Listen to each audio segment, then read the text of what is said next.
It smells like that banana yogurt. That smells nice though. I think this could be top dog. This was the cheapest one and it didn't disappoint. I'm liking that. I'm loving it. I'm loving it. I'm actually loving it. Αρκετό TikTok για σήμερα. Πάρε τσίκλες μπρο, μη χαραμίζεσαι. Μιλάω με έναν Θεό τις προάλλες που λες.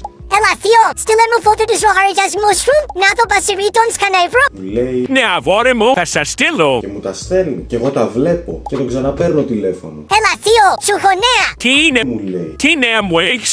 Στο πάροχο που είσαι τώρα στο ρεύμα, σε ξεσκίζουμε. έτσι του το πω. Ομά μου λέει τι. Αφού λέει έχω την πιο φθηνή τιμή μου είπαν. Τον λέω Άσε τι σε είπανε. και κοίτα Τι θα σου πω εγώ. Τον λέω ότι τον χρεώνουνε και μένει με το στόμα ανοιχτό. Με μία αίτηση για φθηνότερη τιμολόγηση. Του λέω θα κερδίσεις πίσω 5 εκατοστάρικα μόνο από το λογαριασμό του ρεύματός σου. Σου ακούγεται καλό? Και μου λέει Ένα αγόρι μου, δεν ξέρω από αυτά. Και αγχώνομαι και μήπως να μην αλλάξω γιατί φοβάμαι. Τι φοβάσαι ρε θείο. Του λέω φοβάσαι να κερδίσεις πίσω 5 εκατοστάρικα από το λογαριασμό ρεύματός σου? Αυτό φοβάσαι? Άμα είναι να βάσει τα 500 ευρώ δώσα σε μένα, του είπα. Ρε μη κάνετε τρέλες. Αν μπορείτε να γλιτώσετε χρήματα να τα παίρνετε πίσω. Μη κάθεστε να σας τα κλέβουνε και μετά γκρινιάζετε που δεν έχετε να πάρετε το νέο iPhone. Θες να πάρεις το νέο iPhone? Εγώ είμαι εδώ για να σε βοηθήσω. Γράψε στα σχόλια τη λέξη βοήθεια και θα σου στείλω μήνυμα για να δούμε πόσα χρήματα μπορείς να κερδίσεις εσύ πίσω από τους λογαριασμούς. Άσε τις τρέλες, να πάμε και κάνα ταξιδάκι. Καλοκαίρι έρχεται.